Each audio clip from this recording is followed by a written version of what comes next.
ಶಸ್ತ್ರ ಇದ್ರೆ ತಾನೇ ತ್ಯಾಗ ಮಾಡೋಕ್ಕೆ. ಶಸ್ತ್ರನೇ ಇಲ್ವಲ್ಲ. ನಾನು ಯಾವಾಗ ಹೇಳಿದೆ ಶಸ್ತ್ರ ತ್ಯಾಗ, ಶಸ್ತ್ರ ಇಟ್ಕೊಂಡಿದ್ದೀವಿ ಅಂತ? ಅಲ್ಲಪ್ಪ, ಶಸ್ತ್ರ ಇದೆ ಅಂತ ಯಾವಾಗ ಹೇಳಿದೆ?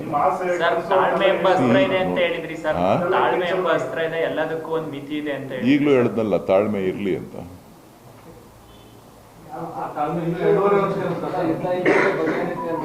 ನಾನು ಹೇಳಿದ್ದೀನಲ್ರಿ, ನಮ್ಮಣ್ಣ ಹಣೆ ಬರ ಇದ್ರೆ ಆಗ್ತಾರೆ.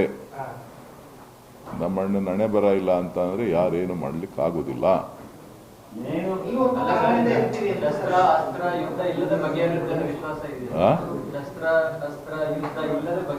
ಇದು ರಾಜಕಾರಣ. ಶಸ್ತ್ರ ಬೇಕಾಗಿಲ್ಲ, ಅಸ್ತ್ರ ಬೇಕಾಗಿಲ್ಲ.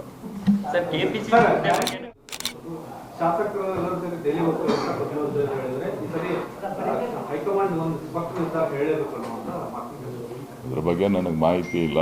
ನೀವು ಯಾರು ಶಾಸಕರಿದ್ದಾರೆ ಅವ್ರನ್ನೇ ಕೇಳಬೇಕು. ನನಗೆ ಅದ್ರ ಬಗ್ಗೆ ಯಾವುದೇ ಮಾಹಿತಿ ಇಲ್ಲ.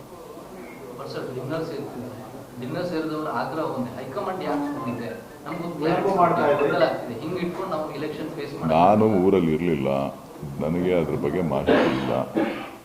ಸೊ ಅವರೇನು ತೀರ್ಮಾನ ತಗೊಂಡಿದ್ದಾರೆ, ಅವ್ರೇನು ಹೇಳಿಕೆ ಕೊಟ್ಟಿದ್ದಾರೆ ಅನ್ನೋದು ಗೊತ್ತಿಲ್ಲ. ಅದು ಅವರವರ ವೈಯಕ್ತಿಕ ವಿಚಾರ. ಪಕ್ಷ ಅದನ್ನು ಗಮನಿಸ್ತದೆ.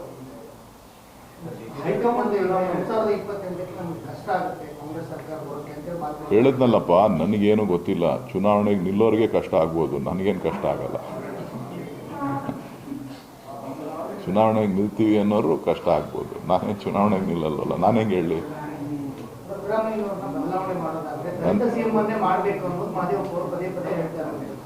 ಎಲ್ರಿಗೂ ಆಸೆ ಇದೆ, ತಪ್ಪೇನಿಲ್ಲ.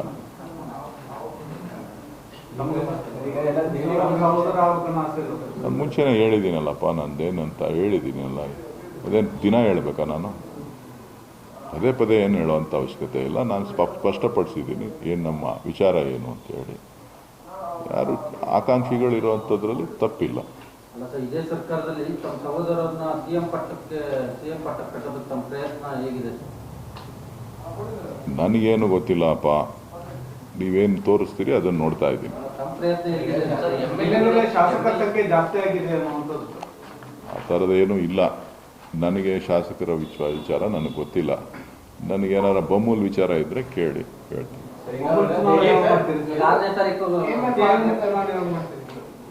ಚುನಾವಣೆ ಅಧಿಕಾರಿಗಳು ತೀರ್ಮಾನ ಮಾಡ್ತಾರೆ ಚುನಾವಣೆ ಯಾವಾಗ ಅಂತ. ಆವಾಗ ಚುನಾವಣೆಯಲ್ಲಿ ಯಾರು ಪಕ್ಷ ಯಾರನ್ನ ತೀರ್ಮಾನ ಮಾಡ್ತದೆ ಅವ್ರು ನಿಂತ್ಕೊಳ್ತಾರೆ. ನಾನು ಯಾವುದಕ್ಕೂ ಆಕಾಂಕ್ಷಿ ಅಲ್ಲ. ಇಲ್ಲಪ್ಪ, ಅದ್ರ ಬಗ್ಗೆ ನನಗೆ ಗೊತ್ತೂ ಇಲ್ಲ. ನಾನು ರಾಜಕೀಯ ಪಂಡಿತನೂ ಅಲ್ಲ. ಡಿ.ಕೆ. ಶಿವಕುಮಾರ್ ಅವರು ಒಂದು ರಿಕ್ವೆಸ್ಟ್ ಮಾಡಿದ್ದಾರೆ, ನನ್ನ ಪರವಾಗಿ ಯಾರು ಕೂಡ ದೆಹಲಿಗೆ ಹೋಗಿ ಏನೋ ಒತ್ತಾಯ ಮಾಡೋದು ಬೇಕಾಗಿಲ್ಲ, ನಿಮ್ಮ ಕೆಲಸ ಇದ್ರೆ ಹೋಗಿ. ನನಗೆ ಅದ್ರ ಬಗ್ಗೆ ಮಾಹಿತಿ ಇಲ್ಲ. ನನಗೆ ಅದ್ರ ಬಗ್ಗೆ ಮಾಹಿತಿ ಇಲ್ಲ. ಶಿವಕುಮಾರ್ ಅವ್ರನ್ನ ಭೇಟಿ ಮಾಡಿಲ್ಲ ನಾನು. ನನಗೆ ಗೊತ್ತಿಲ್ಲ ರೀ. ಅವ್ರಿಗೆ ನೋಡಿ, ಶಾಸಕರಿಗೆ ಏನು ವಿಚಾರಧಾರೆಗಳಿದೆ ಶಾಸಕರಿಗೆ ಸಂಬಂಧಪಟ್ಟಿದ್ದು, ಅದು ನನಗೆ ಸಂಬಂಧಪಟ್ಟಿದ್ದಲ್ಲ, ಪಕ್ಷಕ್ಕೆ ಸಂಬಂಧಪಟ್ಟಿದ್ದಲ್ಲ. ಪಕ್ಷ ಅದನ್ನು ಅವರ ವಿಚಾರಗಳನ್ನು, ಅವರ ಹೇಳಿಕೆಗಳನ್ನು ಪಕ್ಷ ಗಮನಿಸ್ತದೆ ಹೊರತು ನಾವು ಹೇಳೋಕ್ಕಾಗಲ್ಲ. ಹೈಕಮಾಂಡು, ರಾಜ್ಯ ಮಟ್ಟದ ನಾಯಕರು ಅವರು ಅದನ್ನು ತಿಳಿಸ್ತಾರೆ.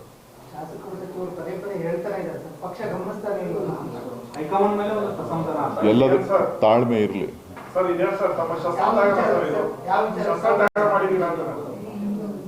ಶಸ್ತ್ರ ಇದ್ರೆ ತಾನೇ ತ್ಯಾಗ ಮಾಡೋಕ್ಕೆ. ಶಸ್ತ್ರನೇ ಇಲ್ವಲ್ಲ. ನಾನು ಯಾವಾಗ ಹೇಳಿದೆ ಶಸ್ತ್ರ ತ್ಯಾಗ, ಶಸ್ತ್ರ ಇಟ್ಕೊಂಡಿದ್ದೀವಿ ಅಂತ? ಅಲ್ಲಪ್ಪ, ಶಸ್ತ್ರ ಇದೆ ಅಂತ ಯಾವಾಗ ಹೇಳಿದೆ?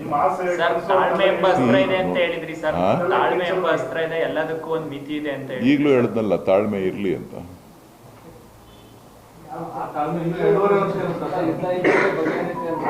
ನಾನು ಹೇಳಿದ್ದೀನಲ್ರಿ, ನಮ್ಮಣ್ಣ ಹಣೆ ಬರ ಇದ್ರೆ ಆಗ್ತಾರೆ. ನಮ್ಮಣ್ಣ ಹಣೆ ಬರ ಇಲ್ಲ ಅಂತ ಅಂದ್ರೆ ಯಾರೇನು ಮಾಡ್ಲಿಕ್ಕೆ ಆಗೋದಿಲ್ಲ.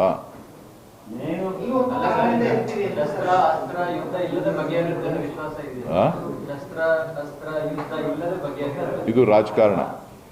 ಶಸ್ತ್ರ ಬೇಕಾಗಿಲ್ಲ, ಅಸ್ತ್ರ ಬೇಕಾಗಿಲ್ಲ.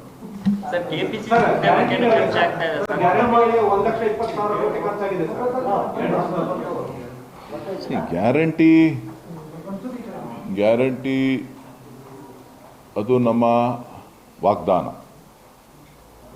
ಕರ್ನಾಟಕದ ಜನರಿಗೆ ಕೊಟ್ಟಿರ್ತಕ್ಕಂಥ ವಾಗ್ದಾನ.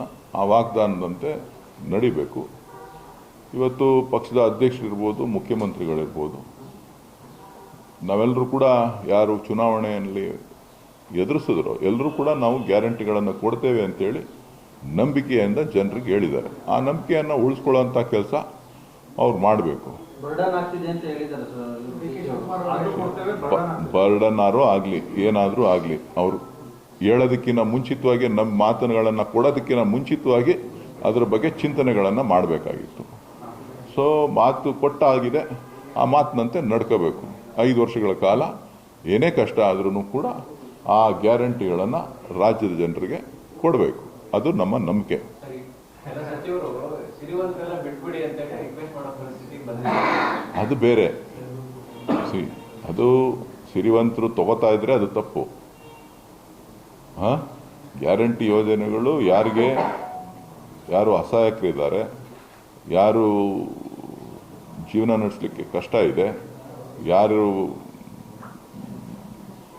ಬದುಕಿನಲ್ಲಿ ಹೋರಾಟ ಮಾಡ್ತಾ ಇದ್ದಾರೆ ಅಂಥವ್ರಿಗೆ ಆ ಯೋಜನೆಗಳು. ಸೊ ಇದು ಯೋಜನೆ ಸಿಗುತ್ತೆ ಅಂತೇಳಿ ಎಲ್ಲರೂ ಬಳಸ್ಕೊಳ್ಳೋವಂಥದ್ರ ಬಗ್ಗೆ ಕೆಲವರು ಮಾತನಾಡಿರ್ಬೋದು ಅಷ್ಟೇ. ನಾವು ಏನು ವಾಗ್ದಾನ ಕೊಟ್ಟಿದ್ದೀವಿ, ಏನು ನಂಬಿಕೆಯ ಮಾತುಗಳನ್ನು ಕರ್ನಾಟಕದ ಜನರಿಗೆ ಸಾರಿ ಹೇಳಿದ್ದಾರೆ. ಮುಖ್ಯಮಂತ್ರಿಗಳಿರ್ಬೋದು, ಪಕ್ಷದ ಅಧ್ಯಕ್ಷರಿರ್ಬೋದು, ಇಬ್ಬರು ಏನು ಹೇಳಿದ್ದಾರೆ ಅದನ್ನು ಅನುಷ್ಠಾನ ಮಾಡಿದ್ದಾರೆ. ಆ ಅನುಷ್ಠಾನದಲ್ಲಿ ಹಿಂದೆ ಸರಿಯುವಂಥ ಪ್ರಶ್ನೆ ಇಲ್ಲ. ಅದು ಅನುಷ್ಠಾನದಿಂದ ಹಿಂದೆ ಸರಿತೀವಿ ಅಂದರೆ ಮಾತಕ್ಕೆ ತಪ್ಪದಂಗೆ ಆಗುತ್ತೆ. ಶಾಸಕರಿಗೆ ವಿಶ್ವಾಸ ಇರೋಲ್ಲ ಸರ್, ಈ ಗ್ಯಾರಂಟಿಯಿಂದ ನಾವು ಚುನಾವಣೆ ಗೆಲ್ತೀವಿ ಅಂತ ಸಾಧ್ಯ ಇಲ್ಲ. ಅದು ಶಾಸಕರಿಗೆ ಸಂಬಂಧಪಟ್ಟಂಥದ್ದೇ ಹೊರತು ನನಗೆ ಸಂಬಂಧಪಟ್ಟಂತ. ನೀವು ಅದರ ಶಾಸಕರ ಹತ್ರ ಮಾತನಾಡಿ ಅಷ್ಟೇ. ಅದು ಒಂದು ಸಾರಿ ಹೇಳಿದ್ಮೇಲೆ ಪದೇ ಅದೇ ಪದ ಬಳಸೋಂಥದ್ದಲ್ಲ, ಬೇರೆ ಪದಗಳನ್ನು ಹೇಳಬೇಕಾಗ್ತದೆ.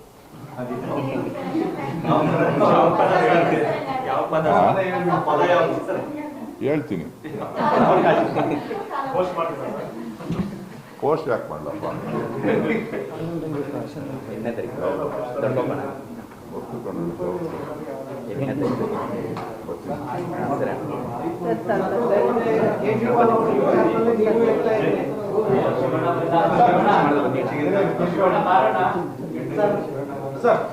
ಕೇಜ್ರಿವಾಲ್ ಅವ್ರ ವಿಚಾರ ಸರ್, ಪದೇ ನೀವು ಹೇಳ್ತಾ ಇದ್ರಿ. ಆಗ ಸರಿ ದುರುಪಯೋಗ ಆಗ್ತಾ ಇದೆ.